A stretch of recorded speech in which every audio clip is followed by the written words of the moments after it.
मोहम्मद आएंगे, अंतिम ऋषि, अंतिम पैगंबर, आखिरी नबी होंगे। अंधिकारम नाशम, जब वो इस धरती पर आएंगे तो अंधेरे को नाश कर देंगे। यानी उनके आने से पहले अंधेरा ही अंधेरा होगा, लेकिन वो अपने आने के बाद अंधेरा नाश कर देंगे। मोहम्मद रसूलुल्लाह के आने से पहले कितना अंधेरा था, कितना अंधेरा था। जुआ इतना खेला जाता था कि लोग जुए में रकम हार जाते थे तो मकान लगा देते थे, मकान जुए में हार जाते थे तो बीवी जुए में लगा देते थे। ऐसी माँ का बेटा हूँ जिसको ताजा गोश्त भी खाने को नहीं मिलता था, गोश्त के सूखे टुकड़े खाती थी।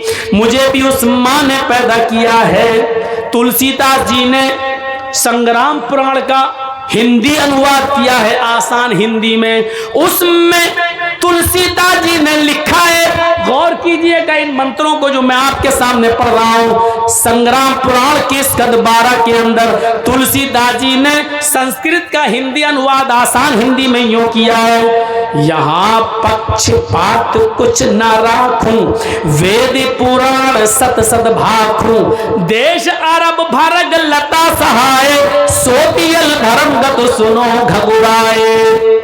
जब तक तब तक मद्दी कोया, बिना महामद पार न होया, राजनीति भव्य प्रीति दिखावे, आपन मत सबका समझावे, आपन मत सबका समझावे। अब एक एक चीज को देखिए, यहां पक्षपात कुछ न राखूं। तुलसीदास जी कहते हैं आज मैं किसी की तरफ नहीं बोलूंगा, जो सच है वही बताऊंगा। आज मैं किसी न हिंदू की तरफ न मुसलमान की तरफ, आज मैं किसी की तरफ नहीं बोलूंगा, जो सच सच है वही बताऊंगा। वे क्या, यहाँ पक्षपात कुछ न राखूं, देश अरब भारत देश अरब भारत लता सहाय। अरब मुल्क, अरब का शहर, सितारे चांद की मानिन चमकेगा, सोतियल भरम गत सुनो घगुराए।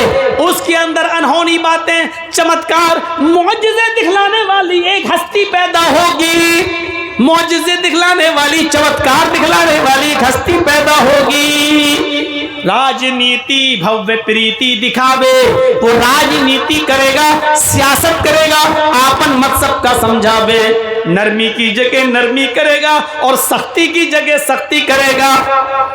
नरमी भी करेगा और सख्ती की जगह सख्ती भी करेगा। अल्लाह के नबी ने नरमी भी की और सख्ती भी की। सख्ती की तो इतनी नरमी की, तो इतनी नरमी की कि आपने अपनी बेटी ज़ैनब के कातिल जिसने तीर मारा था हिबार इब्न अस्वद ने, और वो नबी अकरम की बेटी ज़ैनब के पेट में लगा था, ज़ैनब के पेट में बच्चा था, वो पेट फट जाता है और अल्लाह के नबी की बेटी ज़ैनब के पेट का बच्चा जमीन पे गिर जाता है। अल्लाह के नबी सल्लल्लाहु अलैहि वसल्लम को जब इस बात का पता चला पाए, हजरत ज़ैनब को उठाया, मदीने ले गए, लेकिन बच्चा ज़ाय हो चुका था। ज़ैनब को जब होश आया और पता चला कि मेरे पेट का बच्चा ज़ाय हो गया, तो वो ज्यादा दिन जिंदा नहीं रह सकी और उसी सदमे में उनका इंतकाल हो जाता है। अल्लाह के नबी ने ज़ैनब को दफना दिया।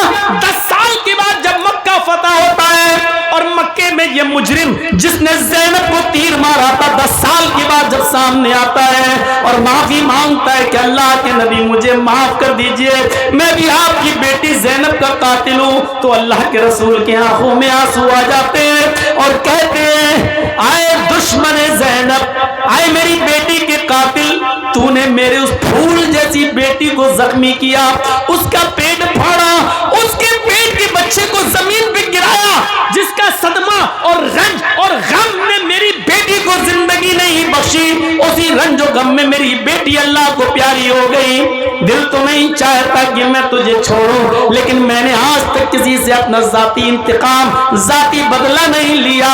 आए हिबार, आए मेरी बेटी के कातिल, आए हिबार जा, आए हिबार जा, मैंने तुझे भी माफ कर दिया। आप अपनी बेटी ज़ैनब के कातिल हिबार इब्न अस्वद को माफ कर रहे हैं। नरमी आई तो इतनी नरमी आई और सख्ती की तो इतनी सख्ती की कि एक लड़की फातिमा नाम की कबीले बनु मखज़ूम की जब पकड़ के लाई गई, कहा गया चोरी की है, आपने कहा हाथ काट दो।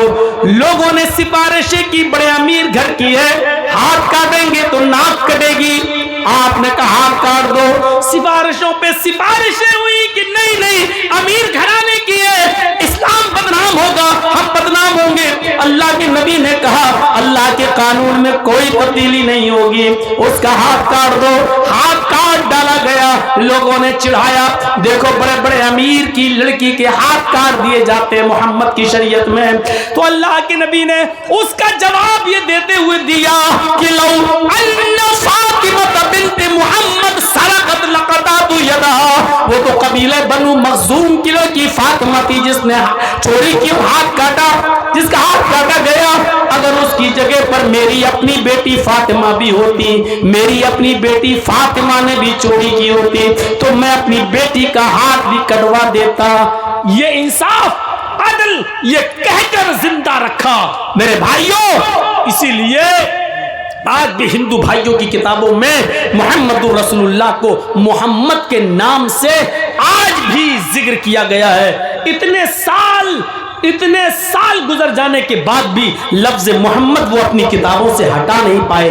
जब तक मद्दी कोया मद मानी मीठी कोया मानी आवाज, जब तक मीठी आवाज यानी कुरान दुनिया में बाकी रहेगा, बिना मोहम्मद पार न होया कोई, उस वक्त तक बिना मोहम्मद की कोई अपनी जिंदगी गुजार नहीं सकता। यानी कुरान पर अमल करना है तो मोहम्मद रसूलुल्लाह के तरीके पर चलना पड़ेगा।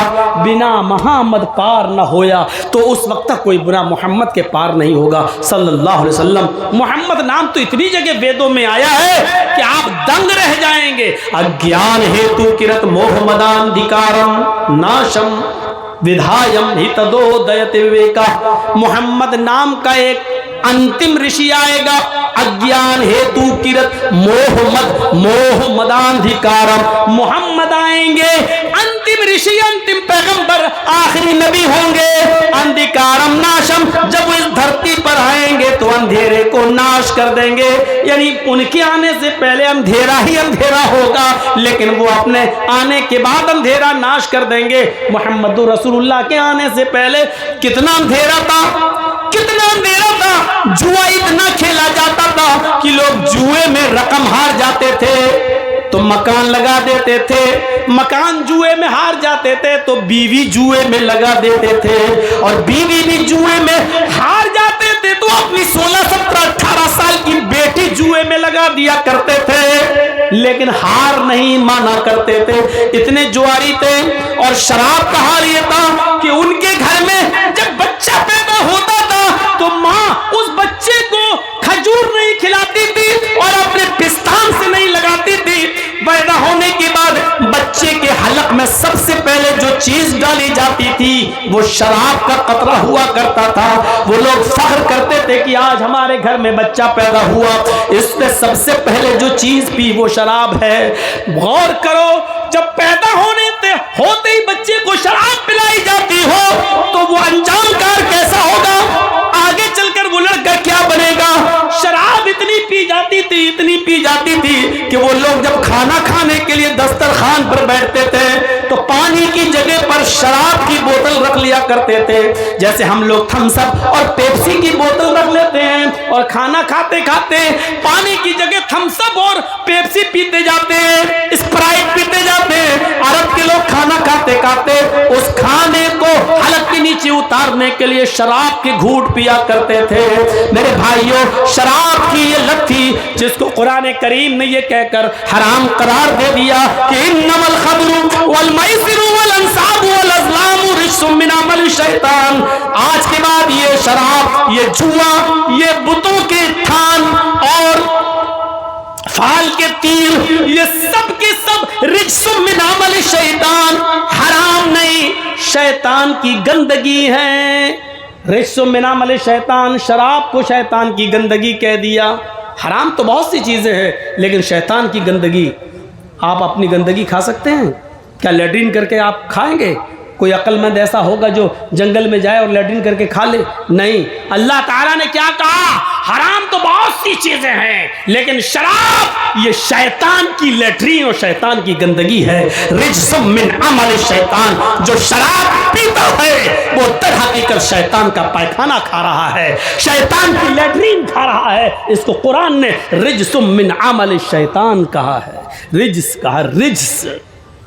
अब जिसका ज़मीर गवारा करे वो खाए, वो पिए। तसव्वुर करो, अरब के अंदर इतना अंधेरा था, इतना अंधेरा था, शराब वो खाने की जगह पर पिया करते थे, जुए में अपनी बेटी तक को हार जाया करते थे।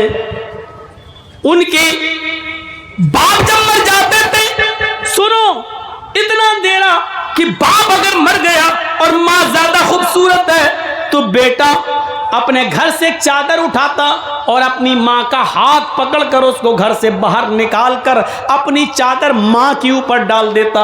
ये इस बात का ऐलान होता कि आज के बाद ये मेरी मां नहीं है, मैंने अपना कपड़ा इसको पहना दिया है, अब ये मेरी बीवी बन गई।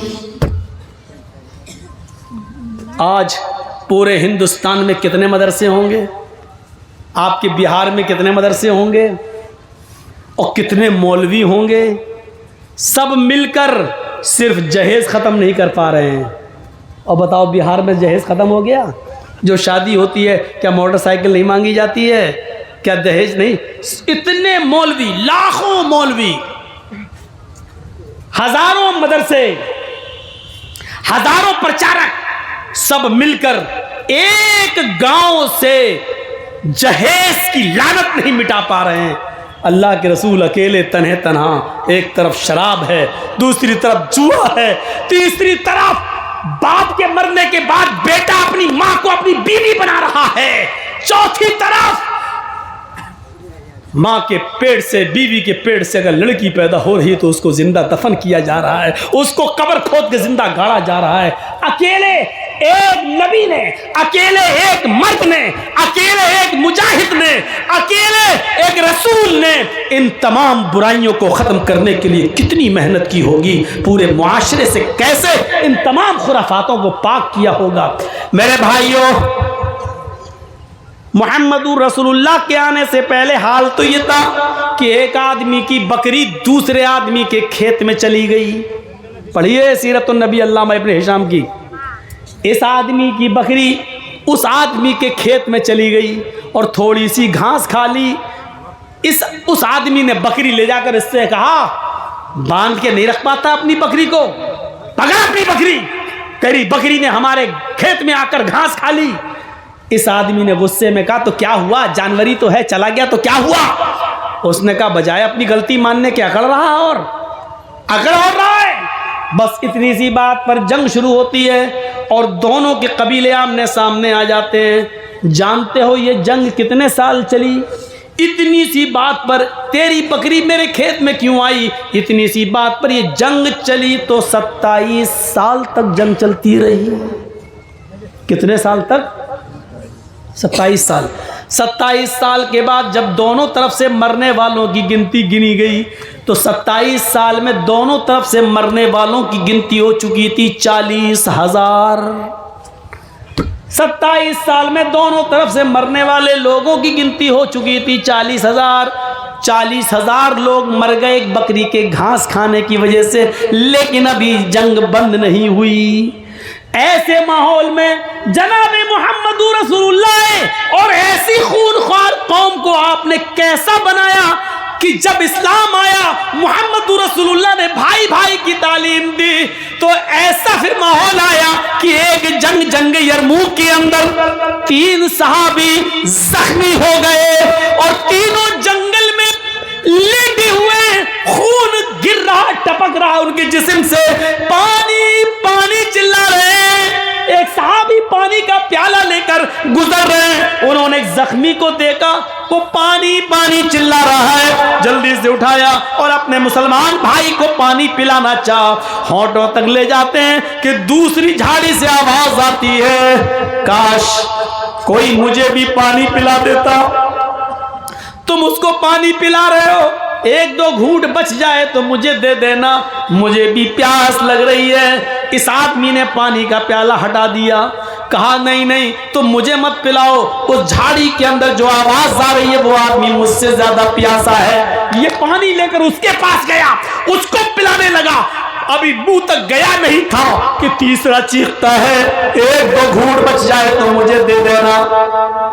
ये दूसरे ने तीसरे की तरफ रिफर कर दिया। ये तीसरे के पास जाता है, उसने कहा जल्दी आओ मेरे भाई। जब तक ये बैठता है तब तक उसकी आखिरी सांस उखड़ जाती है। इसने अपनी गोद में लिया लेकिन धड़कनें बंद हो चुकी हैं, वो तो जा चुका है, दुनिया छोड़ चुका है। उसने उसको लिटाया, फिर लौटकर दूसरे के पास आया तो क्या देखता है कि दूसरा भी इस दुनिया को छोड़ चुका है। उसने सोचा पहले ही को पानी पिला दूं, जाते शुरू किया। जब पहले के पास आता है तो क्या देखता कि पहला भी आब हयात से, हौज़े कौसर से अपनी प्यास बुझा चुका है। तीनों इतने प्यासे थे, लेकिन इतनी प्यास की वजह से भी मेरे भाइयों वो अपने दूसरे भाई के लिए रेफर कर रहे हैं, नहीं मैं मुझसे ज्यादा वो प्यासा, पहले उसको पिलाओ।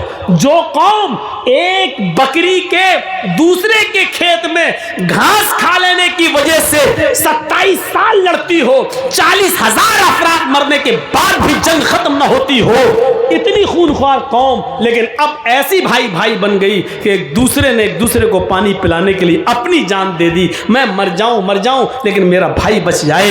ऐसी तालीम दी थी मोहम्मद रसूलुल्लाह सल्लल्लाहु अलैहि वसल्लम ने। कितनी मेहनत की होगी। हम तो सारे मौलवी, हजारों मदरसे होने के बावजूद दहेज खत्म नहीं करा पा रहे हैं। कितनी लड़कियां आज दहेज न होने की वजह से बैठी हुई हैं, दहेज न होने की वजह से आत्महत्याएं कर लेती हैं। आयशा को याद करो, अहमदाबाद की साबरमती जेल में डुबकी लगाने वाली और कूद जाने वाली उस आयशा को याद करो। कलकत्ता की उस लड़की को याद करो, सलीम की उस बेटी को, जिसने हैदराबाद के अंदर बिना जहेज के शादी कर ले जाने वाले उस आदमी ने हैदराबाद के अंदर 20,000 रुपए में बेच दिया था। और वो लड़की दरिंदों का शिकार होकर पंखे पे लटक जाती है और फांसी के तख्ते पे लटकते हुए अपने बाप के नाम एक लेटर दे जाती है कि अब्बू, क्या मैं तुम्हारे ऊपर इतनी बोझल हो चुकी थी, इतनी भारी हो गई थी कि लड़के की हकीकत भी तलाश नहीं की आपने, और जिसने बगैर जहेज के शादी करना चाहा आपने फट से उसको मेरा हाथ पकड़ा दिया और आपने उसके माँ बाप का पता भी नहीं लगाया। मैं लुट चुकी हूँ, मैं बर्बाद हो चुकी हूँ। अब मैं अपनी असली शक्ल आपको और आप अपनी माँ को और अपने भाइयों को नहीं दिखाना चाहती। हाँ, मेरी एक छोटी बहन जरूर है फातिमा, मैं उसको घर छोड़ कर आई हूँ। आए अब्बू जान, उसके लिए एक नसीहत करती हूँ आपको। ये जुमले सुनने के लायक हैं। उसने जो लेटर में लिखा था, और वो लेटर आज भी कलकत्ता में सलीम के पास मौजूद है। उस लेटर के जुमले ये थे, मेरे अब्बू, वो छोटी मेरी बहन